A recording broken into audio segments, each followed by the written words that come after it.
Baik, kita mulai perkuliahan kita. Ya, sebagaimana dalam jadwal tadi saya ulang kembali, mata kuliah kita adalah metodologi dan pendekatan studi Islam. Ya, kode mata kuliah ini WF 121528, total 2 SKS. Ya, mata kuliah ini dikuliahkan di semester ganjil di semester 5. Ya, jadi mata kuliah ini merupakan mata kuliah merupakan bagian daripada kerangka metodologi. Ya, jadi dalam perkuliahan ada mata kuliah yang memang pada prinsipnya mengajarkan terkait dengan substansi keilmuan, kemudian ada mata kuliah yang pada prinsipnya itu mengajarkan kerangka metodologis. Ya, mata kuliah ini merupakan mata kuliah yang mengajarkan terkait dengan kerangka metodologis.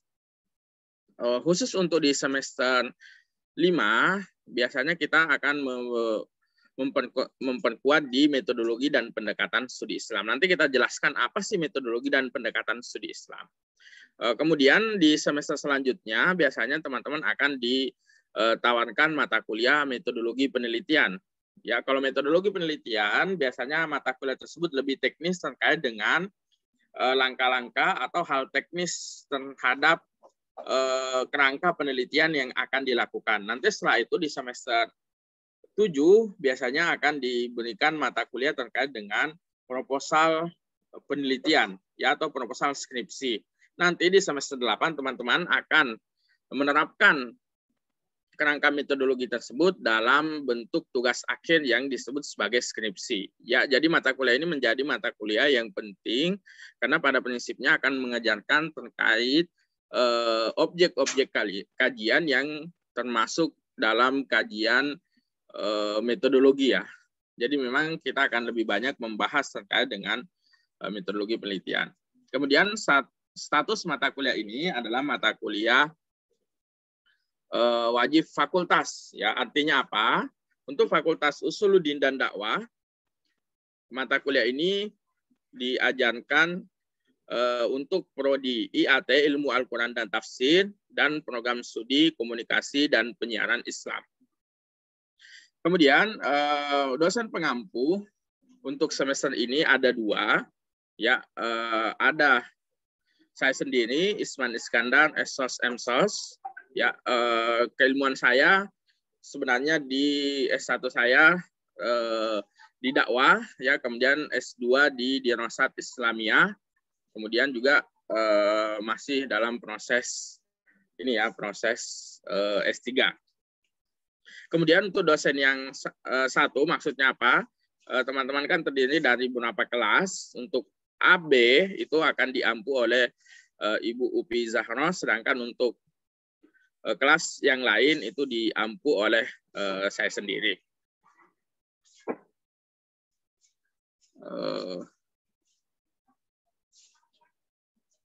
Baik, sampai sini ada pertanyaan teman-teman sekalian sebelum kita masuk lebih detail membahas terkait mata kuliah kita pada kesempatan ini.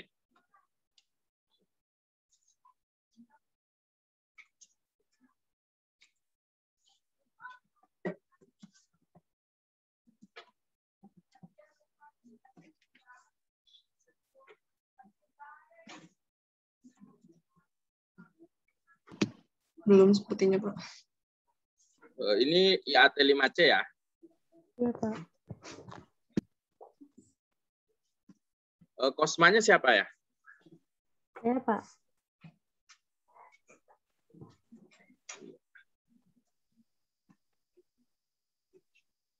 Nanti ini saya bagikan ya dengan berapa buku, nanti silahkan dibaca, kemudian beberapa form,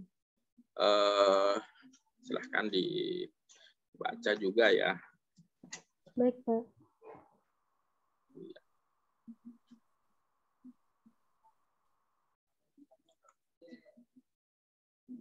Ya. Kalau boleh usul, ada teman-teman sekalian yang bisa mewakafkan atau itu ya, bisa menyedekahkan Google ininya ya, cloud-nya ya. Jadi nanti di grup materi-materi yang saya bagikan disimpan di Google Drive ya, Google Drive teman-teman sekalian, nanti di grup itu, di grup mata kuliah kita, di bagian deskripsi tinggal dicantumkan linknya ya, jadi teman-teman bisa mengakses materi-materi langsung di Google Drive ya. Nanti ada beberapa materi yang akan saya share. Salah satunya mungkin bisa menyimpan terkait dengan RPS untuk kelas IAT 5C. Baik, sebentar kita akan membahas lebih detail lagi. Untuk evaluasi yang direncanakan, yang pertama mahasiswa diwajibkan hadir tepat waktu ya. Ini yang saya kira komitmen untuk hadir ya, paling toleransi 10 menit lah ya terkait dengan kuliahan. Ya, saya kira tidak perlu saya jelaskan masuk kapan, selesai kapan itu sudah ada di jadwal ya. Kita masuk 7.30 dan selesai di 9.10. Kemudian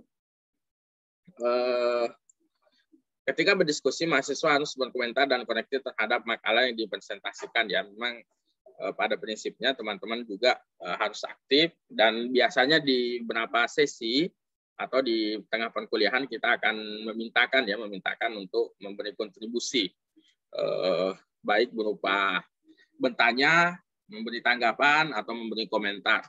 Kemudian untuk poin ketiga, mahasiswa wajib menghadiri 16 kali pertemuan.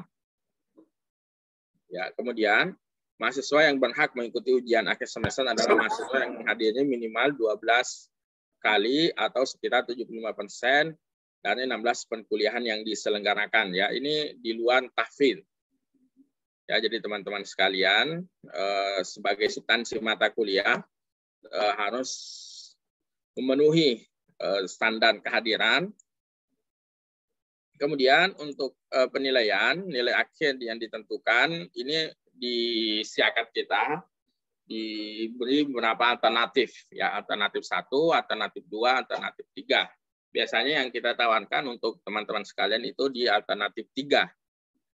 Ya, untuk alternatif 3 maksudnya apa? Untuk formatif itu adalah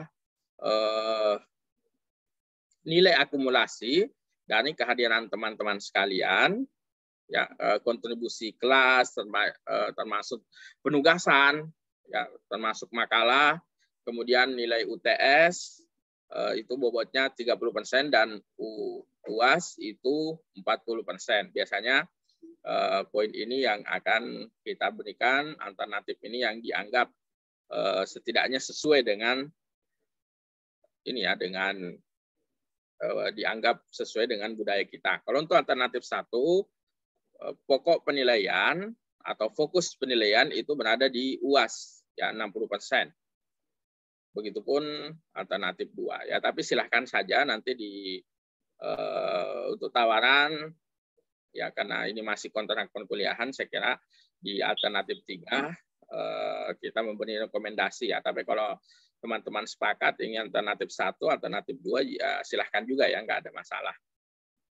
Untuk penilaian, sebagaimana diketahui, ini sebenarnya bukan 85 ya, mohon maaf, di sini 80 ya. Jadi teman-teman yang mendapatkan nilai angka 80 sampai 100 itu pada prinsipnya akan diberikan setara dengan nilai A, ya A setara dengan 4 ya. Jadi nanti cara menghitung SKS-nya, A ini sama dengan 4 dikali dengan bobot SKS. Ya, SKS-nya seperti apa?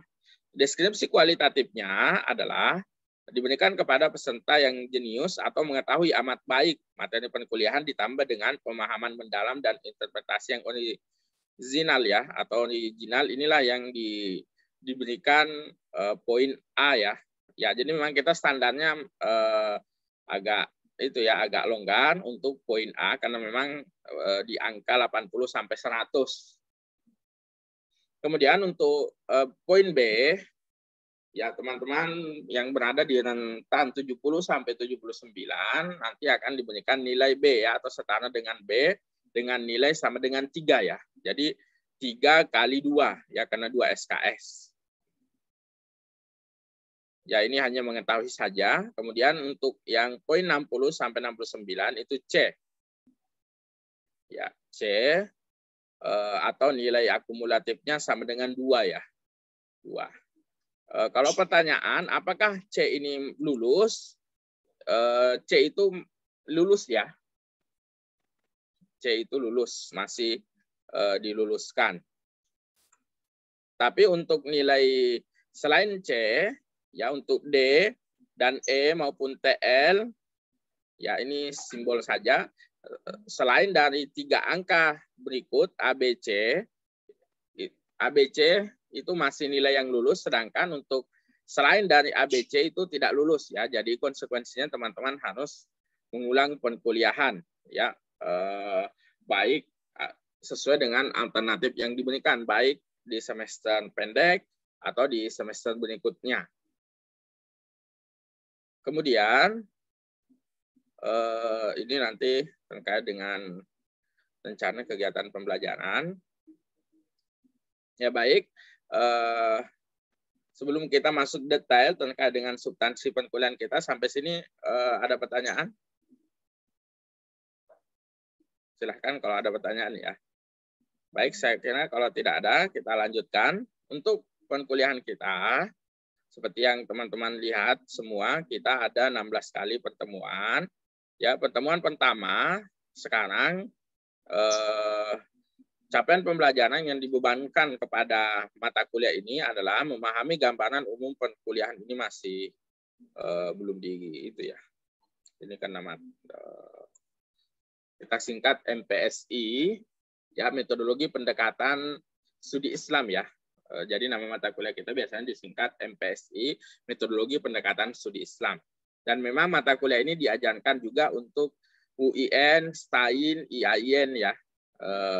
Ini merupakan mata kuliah kerangka metodologi untuk menjadi pintu masuk teman-teman sekalian sebagai pengkaji ini ya, bagaimana sih menerapkan metodologi penelitian dalam konsep Islamic Studies. Kemudian yang kedua, nanti kita akan bahas terkait dengan tugas, teknis pembuatan makalah, dan juga hal-hal yang perlu dijelaskan. Kemudian untuk pertemuan pertama ini ya, tentu orientasi perkuliahan, apa sih yang akan kita capai di perkuliahan ini, kemudian tugas-tugas yang akan dilaksanakan, kemudian juga kita serahkan kepada teman-teman sekalian ya, melalui Kosma untuk membagi kelompok, kemudian nanti teman-teman sekalian bisa melihat ya di NPS yang diberikan.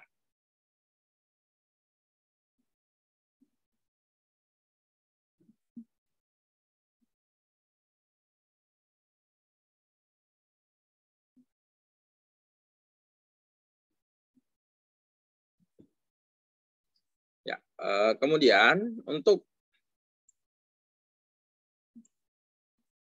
kelompok berarti nanti akan dibagi ini ya, disesuaikan, berarti mulai dari pertemuan kedua, pertemuan ketiga, 4, 5, 6, 7, kemudian 9, 10, 11, 12, 13, 14, 15 ya. Jadi nanti untuk Kosma atau siapa yang mewakili atau membantu, nanti dibuatkan jadwal ya.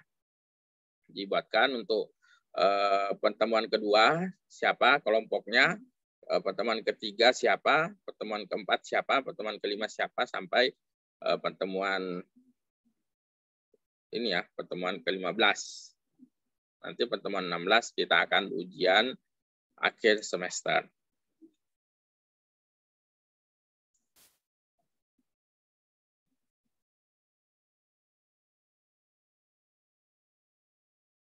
Ya, untuk materi perkuliahan kita, seperti yang tadi sudah disampaikan, di pertemuan selanjutnya kita akan menjelaskan terkait dengan pengertian metodologi dan pendekatan studi Islam. Kemudian kita akan menjelaskan juga ruang lingkup apa saja yang ada dalam kajian tersebut, kemudian tujuan mempelajari metodologi dan pendekatan studi Islam. Ini untuk pertemuan kedua. Sedangkan untuk pertemuan ketiga kita akan membahas terkait Islam dan agama-agama besar di dunia ya. Karena pada prinsipnya keilmuan kita masuk dalam Islamic Studies ya, atau dalam bahasa Indonesianya pengkajian Islam, atau dalam bahasa Arabnya disebut sebagai dirasah Islamiyah ya. Jadi rumpun keislaman. Ya nanti kita jelaskan apa sih yang disebut rumpun keislaman. Ya ada beberapa definisi. Ya paling sederhananya misalnya teman-teman sekalian yang disebut sebagai Islamic Studies adalah rumpun keislaman. Ya biasanya ada berapa pembagian, misalnya dibagi Islamic Studies 1, 2, 3, 4, 5. Islamic Studies 1 itu ulumul Quran, 2 ulumul hadis, 3 hukum Islam atau fikih, kemudian 4 peradaban, dan biasanya yang kelima terkait dengan filsafat ya, atau mistis.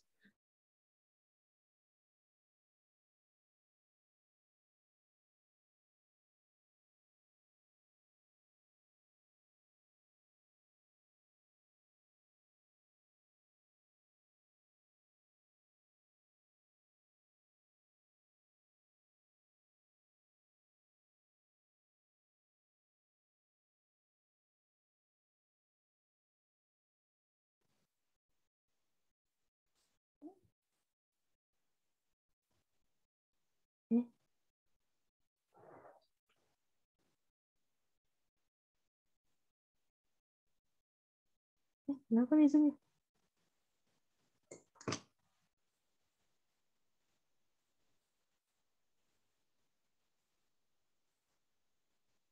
Ya, internetnya hilang.